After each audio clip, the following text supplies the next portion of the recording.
So when the Mantrayana appeared in India, the completely the Buddhism was transformed into an entirely different form. Now, this Mantrayana, those who practice Mantrayana, they developed, there were many offshoots of Mantrayana, Sahajayana, Kalachakrayana, Vajrayana, like that. And they all accepted the Mahayana text, but they, what their opinion was, they need not to follow these ascetical vows. These are ascetical vows. They need not to observe celibacy. Just uttering the mantras, they can attain nirvana. So now in the early Buddhism, what we call the highest bliss is nirvana. These people, the Mantrayanic people, call the highest bliss Mahasukha. Mahasukha. They attain Mahasukha by uttering the mantras. And later, another Buddhism, another sect appeared. They thought by developing the devotion towards Amitabha, the Bodhisattva, they can attain. So, when the Mahayana teachers, when they attach much importance to Buddhahood, some sections of people started to worship the Bodhisattvas, because only the Bodhisattvas can help us. Because the Buddhas, they already attained Buddhahood, they are in the heaven. But the Bodhisattvas, they are still following the path and they are going towards the highest bliss. Therefore, they can help us. So the people started to worship Bodhisattvas. Bodhisattvayana appeared. And later it developed to such an extent that the people started to think that just uttering the names of the Bodhisattvas, one can attain Nibbana. So very easy way to attain Nibbana. So the people, every time, people think of a convenient way to do everything, So to attain Nibbana, they accepted this is the easy way. Why to observe Sila? Why to practice meditation? Just uttering these mantras and just developing devotion towards the Bodhisattvas, we can attain Nibbana. So Buddhism developed up to this level. Now I think I have no time to explain all the development of Mahayana Buddhism. Now one thing I must tell you frankly, because we must not have any ill will towards Mahayana. The Mahayana teachers, according to their understanding, they have explained, they have interpreted Buddhism. They have taken much pain to protect the Sasana that we have explained. In India, they had to debate with the Brahmin scholars. They had to argue. So they wrote many books and they developed the Buddhist culture. They helped and supported to develop the Buddhist art, Buddhist painting and Buddhist culture that we have explained. And also in the from the 4th century onward, some Mahayana scholars, they developed the Buddhist logic. Actually the Asanga, not Asanga, Dingnaga. Dingnaga was a Mahayana monk. He is praised as the father of Indian logic. And Dharmakirti, who lived in the 7th century, he had debates with the Indian philosophers. So he wrote few books on Indian logic. Therefore, these Mahayana teachers rendered a great service to the development of Buddha Sasana. But it is very unfortunate to have these Mantrayanic people and the other Vajrayanic people. Actually, due to their interpretation, the ethics, the Buddhists did not care for the ethics and the moral conduct. Therefore, the Buddhism declined in India. So I stopped here. I think if we have time, some other day we can continue. Because this is a vast subject, like an ocean. So many things we have to discuss, but in 1 hour's time it is difficult to explain everything. But I think now you must have had a general opinion about the two division of the two division of Buddhism. Now I conclude here. So if you have some questions, you can pose. I am glad to answer you. So I conclude here. I am thankful to you for listening to me. By listening to this talk, you have accrued merits, and may all these merits be helpful for us to attain the highest bliss, Nibbana. They didn't change the doctrine. Because when we compare it with the Mahayana, they left complete the canonical text and they composed another text, and they started to interpret Buddhism in different way. But Theravadins, sometimes they were influenced, in some cases they were influenced by the Mahayana. But they continued to protect, preserve the Dhamma as far as possible without making any changes. But during the development of Buddhism, when we look at the history of the Theravada, some changes took place. But the essence of the Dhamma and the main teaching of the Dhamma remain unchanged. Some practices, for example, now in early Buddhism, among the Theravadins, there was no idol worship. You will be surprised to hear. In the time of Asoka, only the symbols were the pagoda, pottery, and the footprint of the Buddha. So the Buddha worship, the idol worship, was introduced later. So the Theravadins started to follow it. And there is different opinion regarding this. Some scholars have presented the opinion that the Theravadins created the Buddha statue earlier. There is also such opinion.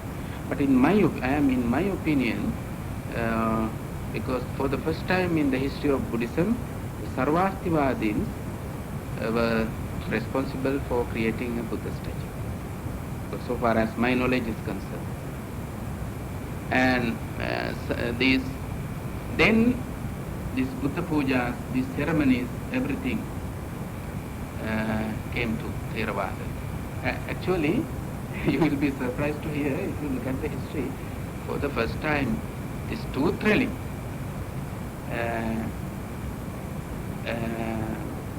in Anuradhapura there were two viharas, Mahavihara and the Abhayagiri. So the tooth relic was received by Abhayagiri Vihara. Abhayagiri Viharin were the friends of the Mahayanis, actually. So they, first time in the history, they received the tooth relic of the Buddha, and they started this Dalada procession and all this in Sri Lanka. So later, actually it is very strange, in Mahavansa there is only 4 or 5 verses regarding tooth relic. So important thing. What happened?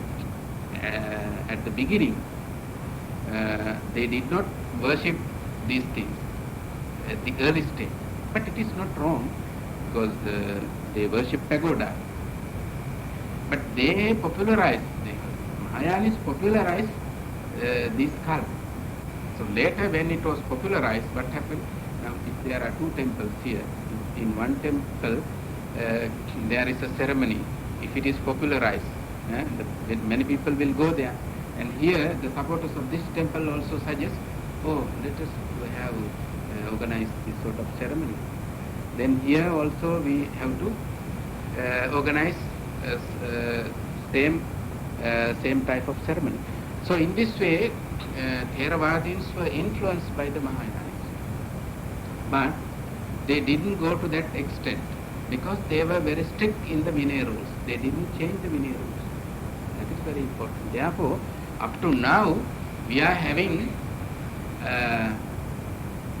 all the Vinaya texts unchanged, and also I think when we compare it with the other countries, now in many countries, in many Mahayana countries, they don't respect the celibacy.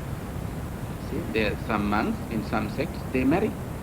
Now, once you can remember, I think you may know, Riri Nakayama went to Sri Lanka. When he went to Sri Lanka, he went with his wife. He is the chief high priest of that sect. You know, he is doing a good job. He is a contractor.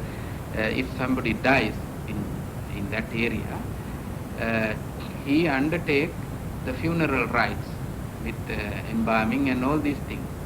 And then for all these things, he is to be paid for all these things. So he is a very big, rich person. And he is the priest, he is the high priest, and he is the father. And after his death, now his son became the chief high priest of that particular sect. So in that way, the rules, Vinaya rules, were not respected by the Mahayanists due to the later developments. But still in Sri Lanka, the many monks, they highly respect the Vinaya rules and they observe the Vinaya rules. Not only in Sri Lanka, in Thailand, in Burma, these Theravada countries, they observe Vinaya rules. So that is the fortunate in the history of the Sasana, because due to the strictness, due to the conservative attitude of the Theravadis, still we have the Buddha Sasana.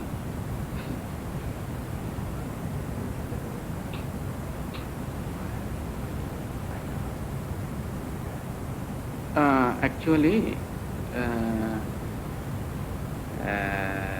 these monks, the Mahasanghikas and the Mahayana monks, they were liberal minded. So when they went to a country, they absorbed the other cults and other religious beliefs into their religion, and they very well mix up with the native cult and beliefs. So they could survive with the others, undergoing changes of the society. And now, for example, when they went to China, the Buddhism was mixed up with Taoism. And when they went to Mongolia, it was mixed up with the native religion. When Buddhism went to Tibet, it was mixed up with Nyingma Bonpo religion. Bonpo religion, they are the people who worship the devils and demons. So Buddhism was mixed up with that. And in the Tibetan Buddhism, what happened later, the Buddhists started to worship devils, demons and all that. So these Mahayana people, because they were not strict in the Vinaya rules and they were ready to change. They were they were ready to accept any type of doctrine. So they were very much friendly, and it was very easy for them to go to the other countries and mix up with the people. I think that it is my opinion. Maybe some other reasons also.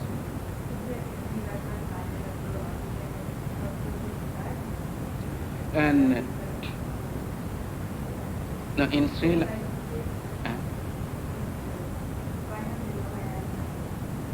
now Mahayana, one thing, Mahayana went to Sri Lanka several times, but the majority of the people liked Theravada doctrine, because the kings, many kings, they were supporting Theravada doctrine. Only one or two kings supported Mahayana, but later the other kings, all the other kings, they supported Theravada. In the China, actually now in the later Mahayana Buddhism, there are some similarities with the Almighty God and Brahman, Atman, because they worship the Buddha as the highest God. But in Theravada Buddhism, Buddha was the Devati Deva. He has exceeded all the gods. But later what happened, when they glorified the Buddha, they said, they started to think that he was never born. Like Atma, I have explained, Buddha was never born, he is ever in the Sukhavati heaven. So ultimately, the Buddha concept became very much similar with the God idea, the Almighty God. So it was easy now, even in some Western countries now, the Tibetan way of Buddhism is spreading. Those who accept God, worship God, because the worship, all the rituals, right, so many things are in Mahayana Buddhism. Actually, we don't have in Theravada Buddhism that type of worship. They have prayer. In Mahayana Buddhism, they pray to Amitabha. They pray to Amitabha. When the Zen group pray, you please listen to them. They pray to the God, oh please give us happiness and all these things. They pray to the God. Now, according to Theravada Buddhism, the no Buddha, nobody can give us happiness. We are responsible for our happiness. So it depends on our action, good and bad action.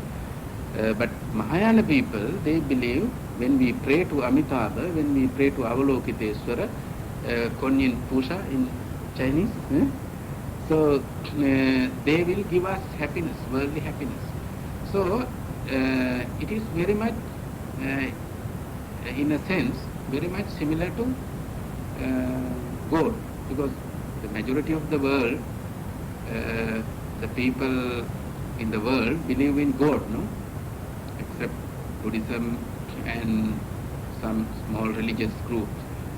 Almost all the religions accept Almighty God, even in Islam, Christianity, Judaism, Sikhism, Hinduism, in all these religions. So it is very much similar to the God idea, this Mahayanic opinion regarding the Buddha. So they can survive with the other religions. That is one thing.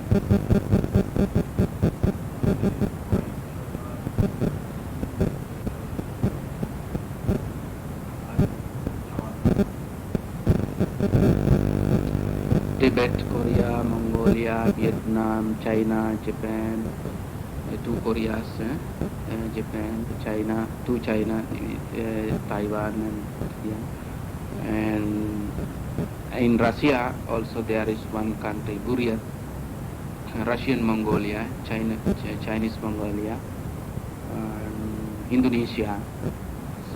In some islands there are Buddhist, Mahayana Buddhist.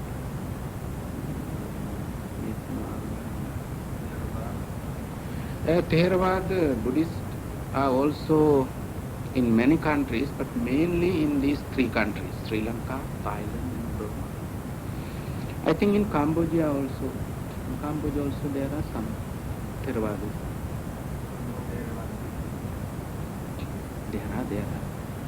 There are, because those who have read the books, there are some Theravada followers, but not in big groups, I think. Even in Italy there are Theravada Buddhists. In Italy there is a Theravada Buddhist temple. There are Italian monks there.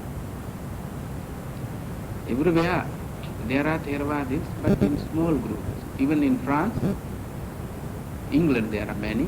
In Germany, I think in Germany there are many Mahayana Buddhists. Theravadins are very.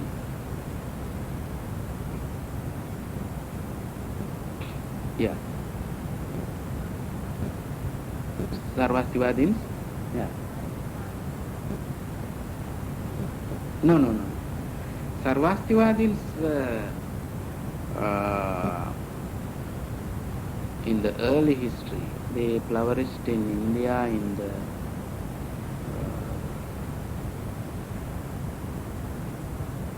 just after the, even in the third council, in the Kathavattu, there is reference to Sarvastivadins. So that means they were even during the time of King Asoka. But now, no Sarvastivadins anywhere. Sarvastivadins were not Mahayana. Actually, Mahayana and Sarvastivadins, they were fighting each other. Vajrayana appeared in the history after the 8th century. The Sarvastivadins were early group, very early, like Theravadins, like two brothers, Theravada and Sarvastivada.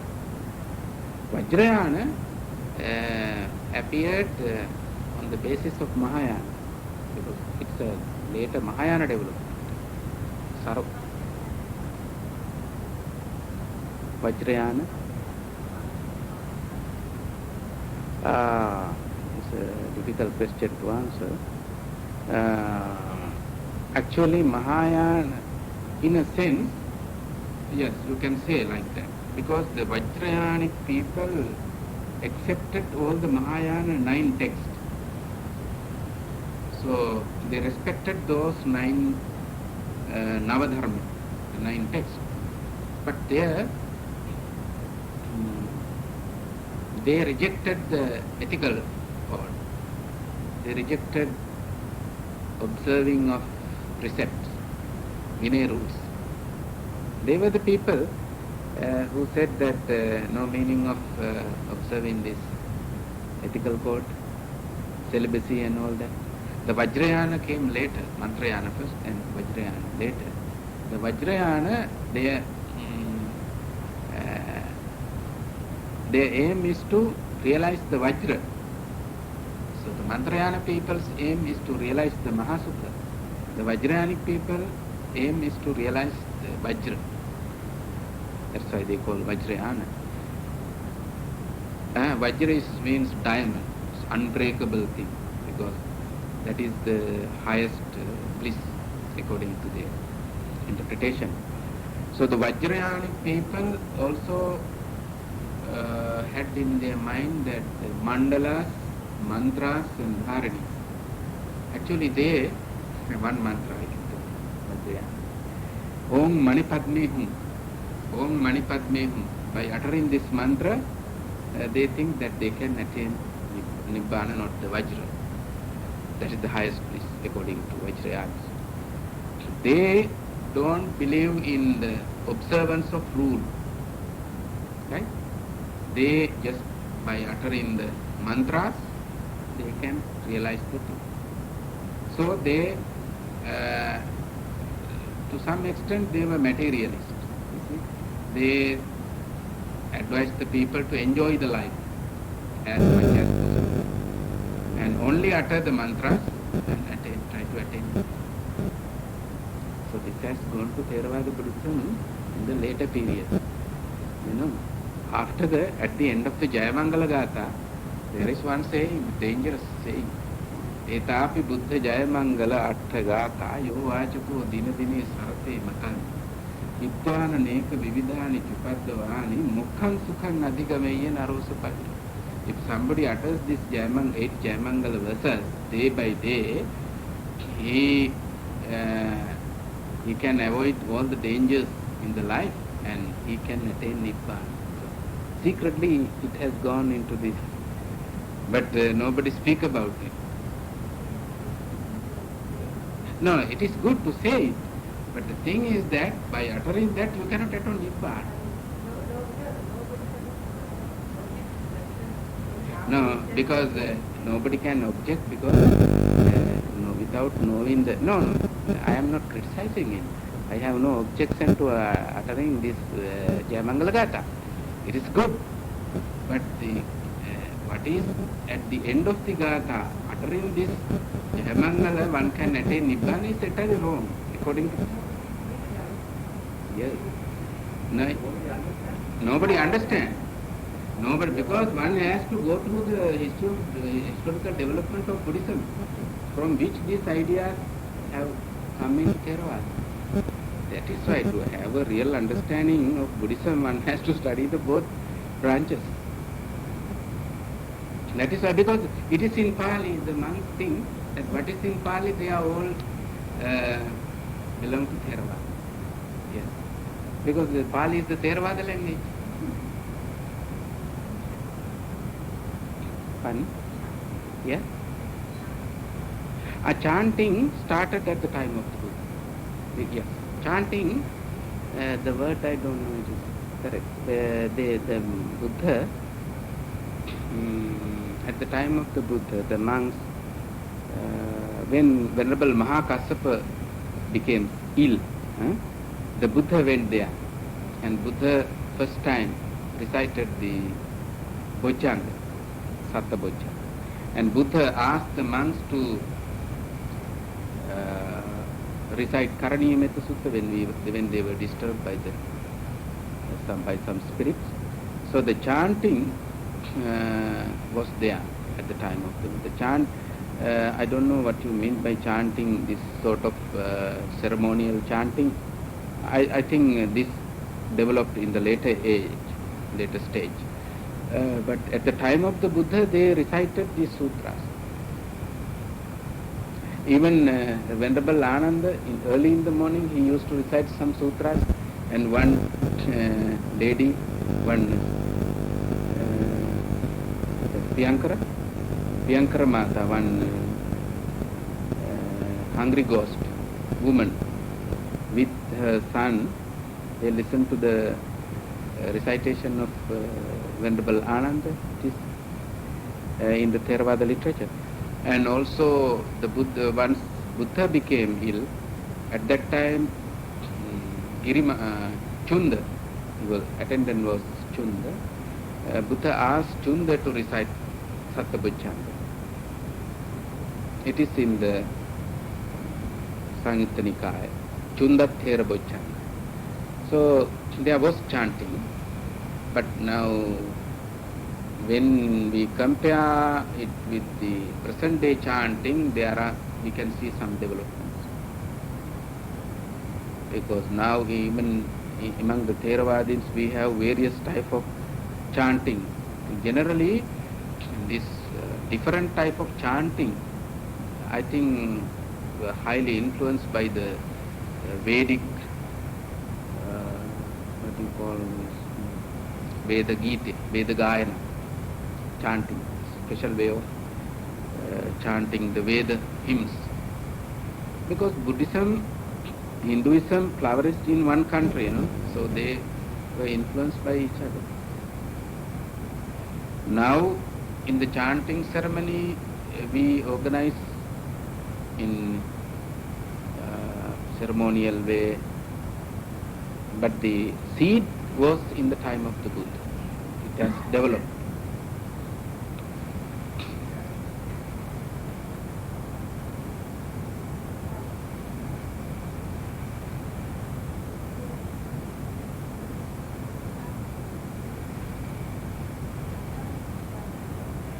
Verses.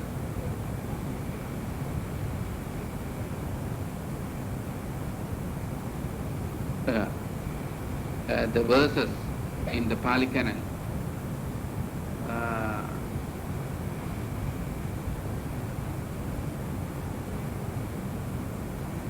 Yeah.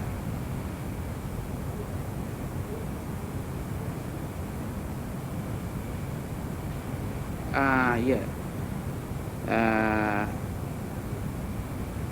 Yeah. Now at the end of some suttas, idamocha bhagava idangvatva sugato athaparang etadocha sattva. After giving this discourse, Buddha said these words also. That is the meaning of that line. So there are some verses at the end of the sutta, some suttas. I think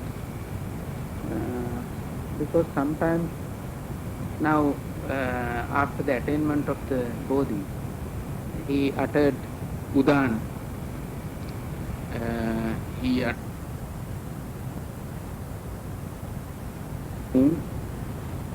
We must keep in our mind what we call Theravada Buddhism today, which flourished in Thailand, Burma and Sri Lanka. This Buddhism went to those countries from India before Mahayana arose. That we have to keep in our mind.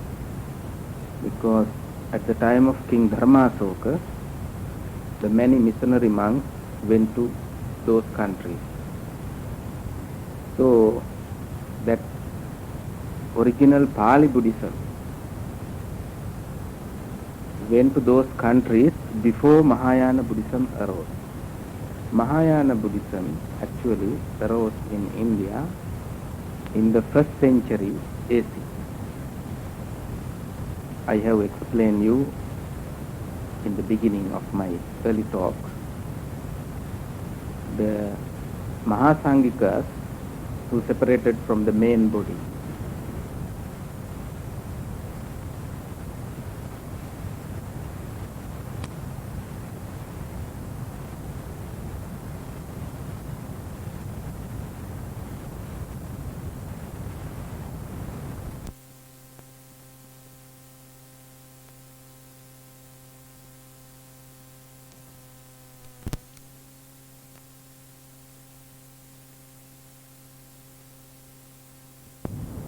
Went to those countries from India before Mahayana arose. That we have to keep in our mind. Because at the time of King Dharmasoka, the many missionary monks went to those countries. So that original Pali Buddhism went to those countries before Mahayana Buddhism arose. Mahayana Buddhism actually arose in India in the 1st century AC. I have explained you in the beginning of my early talk. The Mahasangikas who separated from the main body, they were the forerunners of the Mahayana, forerunners. So the original source books for the Mahayana doctrine were in the early period Mahaprajna Paramita literature. In the 1st century AC, Nagarjuna and other great Mahayana scholars, they interpreted and they presented different interpretations. As a result, the Madhyamika philosophy, the central philosophy of Buddhism, and the Vijnanavada, the Yogachara Buddhism came into being. Now, why I said earlier, the Pali Buddhism went to those countries before Mahayana arose. Because now, some Mahayana critics, they have explained even the Pali Buddhism as Hinayana. It is quite wrong, because even before these Hinayana Mahayana words were coined, this Pali Buddhism went to Sri Lanka, Burma and Thai. So actually what they indicated by using the word Hinayana was Sarvastivada. That was the main school which was in competition with Mahayana at the time. So we have to keep in our mind. Then I have to tell you about this misconception. Hinayana, I explained a little on the other day also. Because the Mahayana writers generally they use the word Hinayana. The Hina in Pali and Sanskrit language, it is very insulting and disparaging, condemning word. The Buddha himself used the word Hina in his first sermon when he was explaining the two extremes, Hino, Gammo, Pothujjaniko, Anariyo, Anatta Sanghito. What is, he explained, he used the word Hina to indicate which is not useful for many, which is not for the benefit of many. Anariyo, Anatta Sanghito. So the Hina word can be used teaching which is not profitable for the people, which is not for the benefit for the many. Anariyo, Anatta Sanghito. Now, even according to this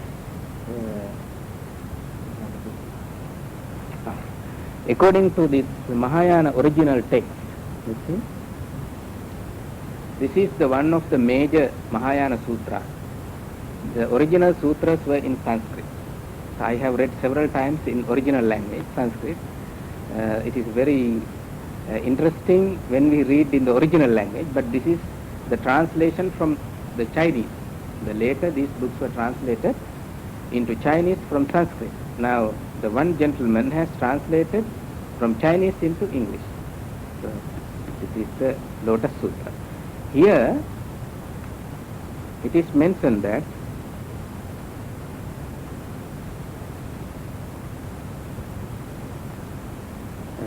other arhat, 1200 altogether, who had already eliminated asava. Our aim is to eliminate the defilement and asava. So that is the aim of our following this path. So if even this book says the arahants have eliminated the asavas, cankers, defilement, that means they have stopped the sansaric journey. They have attained the goal. So now by following that path, if somebody eliminated the defilement, how can you say that it is hina, low, base, ignoble? The hina word can be used which is not profitable for many. It is not for the benefit for many. But those following the path, this path, what they call hina path, hinayana, they have already attained the sainthood. And this book, this Mahayana original text says they have eliminated the asava. Therefore, the word hina is absolutely wrong. So I am taking the example from this book, the original Mahayana text. And the second important thing, even the Dalai Lama is a respectable person, the wise monk. But you know, they cannot, now they are in the tradition. So long as they are strongly attached to the tradition, they cannot see the truth properly. Now even Dalai Lama in his book, he says, he used the word hinayana very often in many places. He says, both hearers and solitary realizers. Hearers means arhat. Solitary realizers means the pratyeka buddha. Both hearers and solitary realizers have a series of 5 paths. The paths of accumulation, preparation, seeing, meditation and no more learning. One who trains in such path is called a hinayani.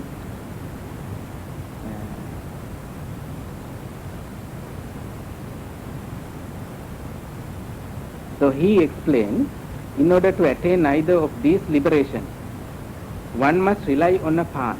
There are paths of ordinary beings and paths of superiors. The latter are 2 paths. There are 2 types of hinayanis, hearers and the solitary realizers. Each of them has 5 paths, and thus there are 10 hinayana paths. Now he explained that following that path, they attain sainthood. If they can eradicate the defilement, then how can one call that path is hina? And the second, my second argument is this: because Buddha, now according to this text, the Saddharma Pundarika Sutta, they explain that Buddha in his early sermon, he said, he explained the hinayana, and later he explained the Mahayana. And they explain, because when the disciples were not in maturity, when they were in low intelligence, the Buddha gave that doctrine. Buddha preached Hinayana. And later, he preached Mahayana when he had the more intelligent followers. Now, whether it is true, we have to think. Now you see, the Tathagata, word Tathagata is explained in Buddhism very well. Tathagata means the one who says what he does. The one who does what he says. Tathagata means that. So, Buddha saying one thing in a later time, whether he had disciples of low intelligence or medium intelligence or high intelligence. In my opinion, the Buddha must say the truth. He will not conceal anything to the low intelligence hearers, Shravaka. So because even the responsible people as teachers, the university teachers, we don't say to separate things to the different people, different type of students. So I never believe that the Buddha preached low thing to one type of disciples and the great teachings to another disciples. Because even at the deathbed, the Buddha said, I have nothing, no Guru Mushti, no fist in my hand. I have everything disclosed, the Buddha said. His doctrine was open to everyone. And he didn't hide anything. That is the true Buddha. And now there is the problem for the Mahayanis to connect this Buddha. So they explain the Buddha taught the law doctrine in a human form that was coming to this world as Sakyamuni Buddha. And he preached the highest doctrine to the Bodhisattvas as becoming a form of Bodhisattva. And then the Vajrayana people said they were the most intelligent people. We can examine how far they are intelligent. They are the most intelligent, and the Buddha taught the highest doctrine to them, the Vajrayanic people. Then they created 3 Buddhas. Right? I shall explain, I shall come to that point later. Now, on that day, I stopped at the Mantrayana stage.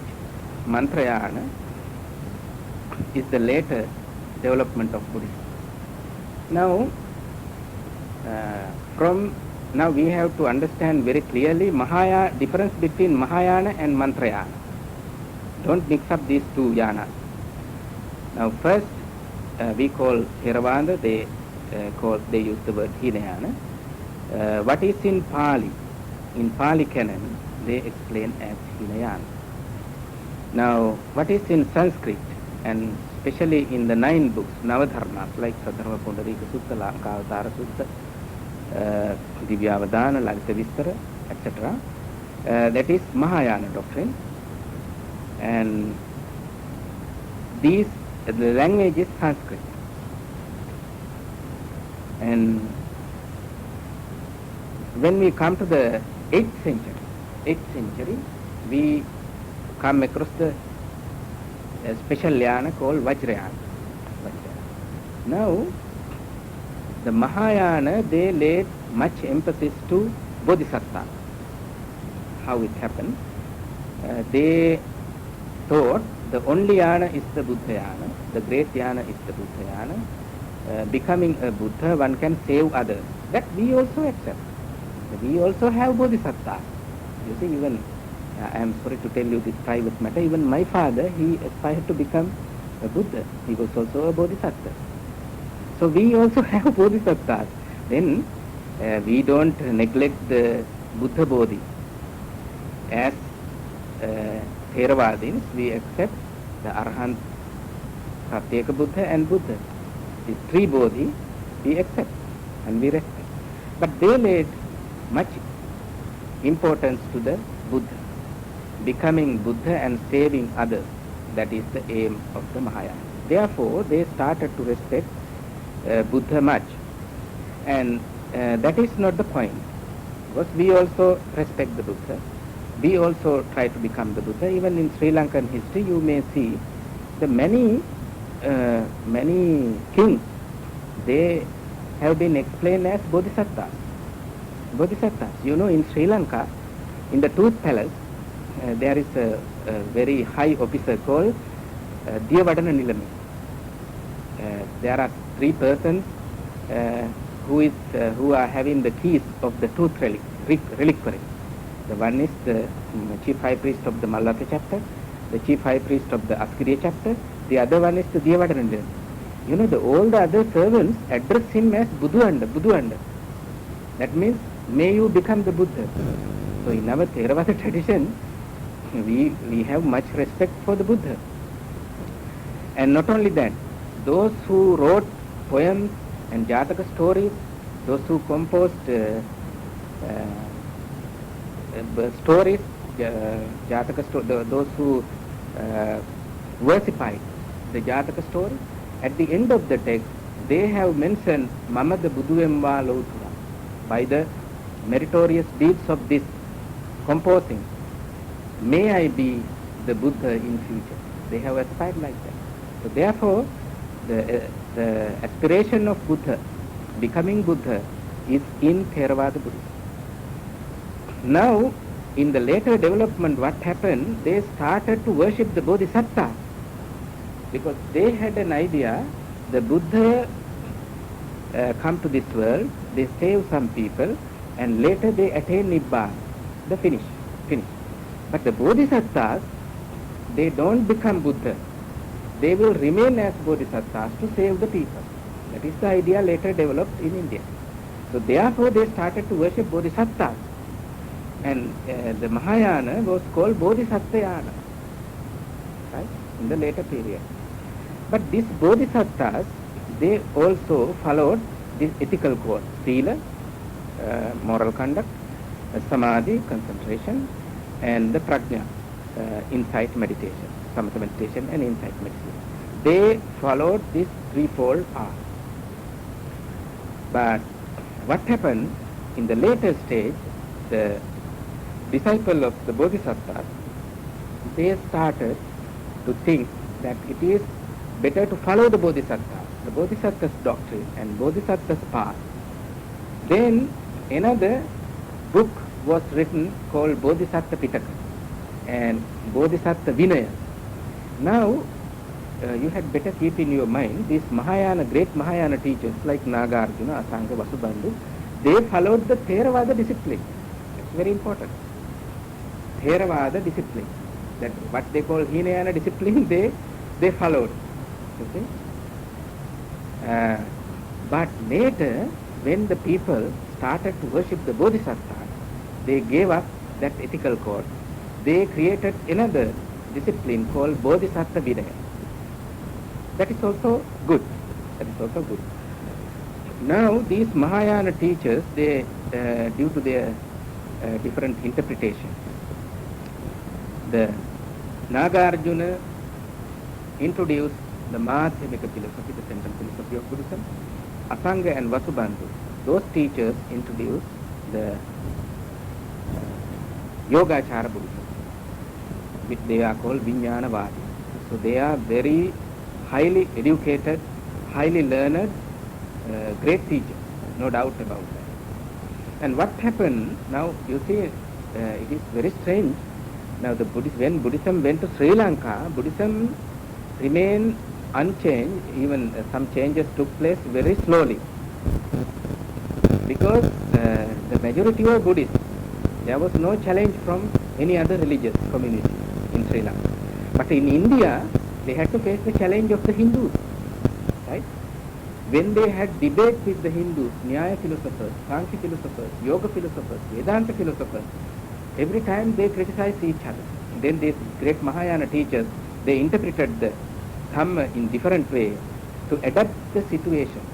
Therefore, we don't blame them, because they try to protect Buddhism somehow or other, changing their interpretation.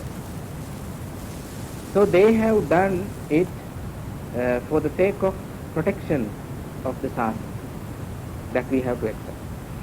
And later what happened, when the Hinduism degenerated in India after the 6th century, gradually we see among the Indian philosophers, the devotional cult developed. Devotional cult in Hinduism. They said, just uttering the words of the God Vishnu or Krishna, they can unite with the God. They can gain the union with the God.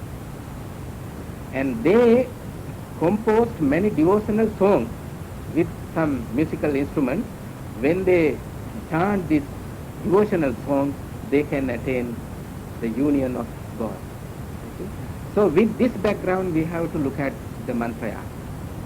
Then what happened in Buddhism, because Buddhism was in India Buddhism was influenced by Hinduism, and Hinduism was influenced by Buddhism. Later what happened? The Hindus attacked Buddhism, but ultimately they couldn't kill Buddhism.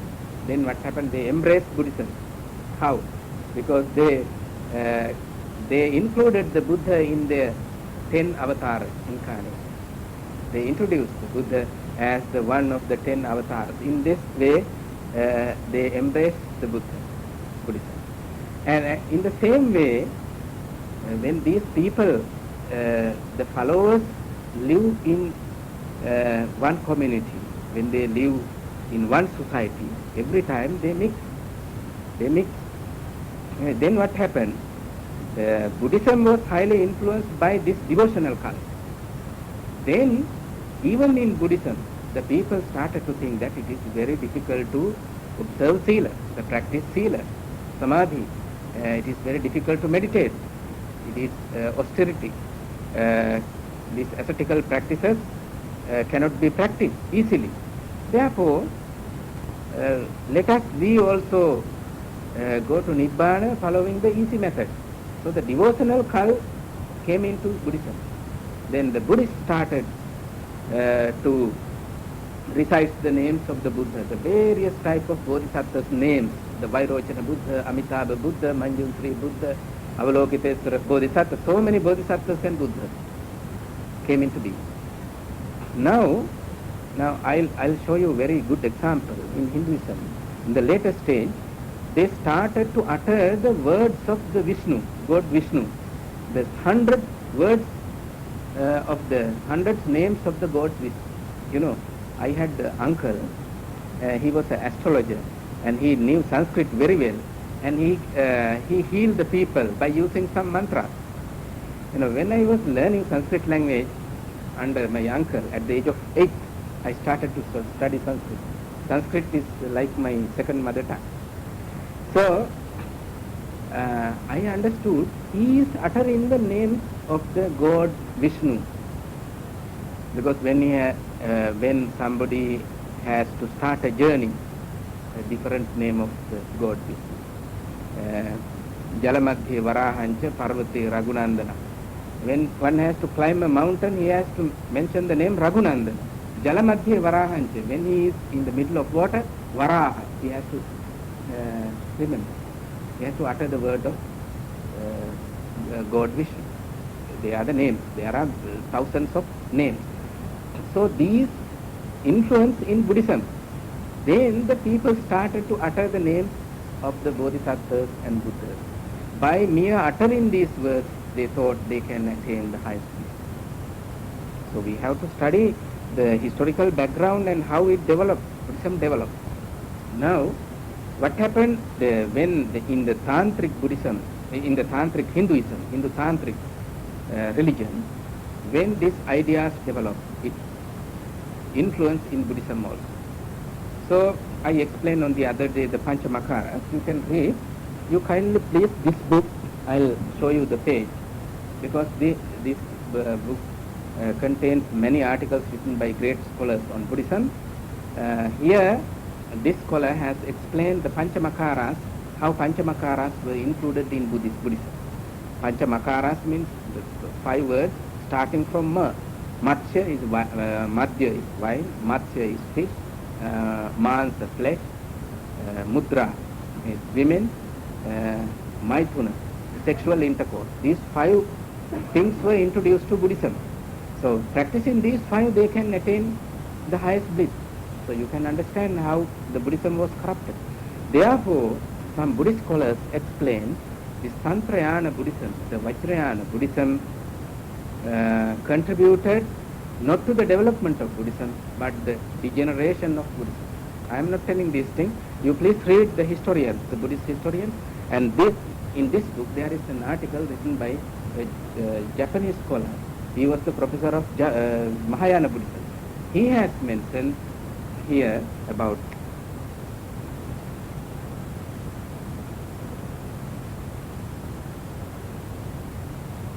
here Tantric Buddhism, which sought to realize the ultimate reality by means of the corporeal body and the senses, came under the influence of Sakta worship in Hinduism. the Hindu school, which worshipped the female creative and destructive principle in nature and confused realization of ultimate reality with sensual excitement and consequently indulged in indecent practices. I am not telling these things. This article was written by the professor of Mahayana Buddhism, a Japanese scholar. Because this was one of the major causes for the decline of Buddhism in India. Then these Tantrayanic people, they thought by uttering mantras they can attain the highest bliss. So doing all the other what is in early Buddhism we observe as 5 precepts. They introduce the violating these 5 precepts. One can attain the goal but mere uttering the mantra. Now I shall explain you. The Buddha said very clearly, even I cannot take you to Nibbana. To mehi kiccang atappang akkhataro tathagata. I am the guide. I am a guide. I am a teacher. I can show you the path, but it is your duty to follow the path. So if one can attain Nibbana by uttering mantras, he would have introduced that method in his early stage. Now, I am not abusing or insulting or condemning, but this is the real picture of Buddhism in India. Now, in the later stage, what happened? They said their Buddhism is esoteric Buddhism. Esoteric Buddhism. The other Buddhism was exoteric Buddhism. The great teacher like the Buddha, he never hid anything. His doctrine was open. In one place, Buddha said, the Dhamma vivato virochati. The Buddha said, when the Dhamma is explained very well, it will brighten, it will shine. Channo na virochati. When it is hidden, when it is not revealed, then it doesn't shine. Buddha clearly said. So there is no doctrine called esoteric in Buddhism. Everything is open. Now these tantric teachers, they introduce the method without having the empowerment, the initiation. No one can teach and no one can learn this particular doctrine, Tantrayana. It is impossible because we can't believe it. The Buddha, even at the deathbed, when Subhadra came, the Venerable Ananda did not like to disturb the Buddha. And Buddha said, now, the Venerable Ananda said, now Buddha is in deathbed, please don't disturb him. Buddha overheard this word and Buddha asked Venerable Ananda, and he very clearly said, Ananda, let him come and ask the question. Even at the deathbed of the Buddha, he didn't conceal anything. He wanted to explain the Dhamma. He wanted to preach the Dhamma. So there is no esoteric, secret thing, but sacred teachings are there, but not secret teaching in Buddhism. So the esoteric Buddhism is not in conformity with the Buddhism at all. Because this is the influence of Hinduism. In Hinduism, the Upanishad, there is a special doctrine called Upanishad, because the teacher has to ask the student to come close, get close. Upa means near, Nishad means to sit. The teacher must sit very close to the teacher, and he secretly and very slowly he gives the teaching to the student. That method is not in Buddhism. Now, I think many people ask what is the main difference between Theravada Buddhism and Mahayana Buddhism. There are many differences, but one, very easy one, I will tell you. Now, we Theravadins accept these 3 yanas, 3 bodhis, Arhat Bodhi, Pratyeka Buddhi and Buddha Bodhi. They also accept, the Mahayana also accept attaining, gaining the Arhat Bodhi, Pratyeka Bodhi and Buddha Bodhi, one can realize Nibbana. that they accept. Even I show you from this Lotus Sutra. But the Bodhisattva Mahayanis, every time they aspire to become the Buddha and save others. Aspire to become the Buddha and save others. They are all trying to become the Buddha. They don't aspire to become Arhat or Pratyeka Buddha. But according to Theravada Buddhism, one can attain Nibbana by attaining Arhathood or Pratyeka Buddhahood. But these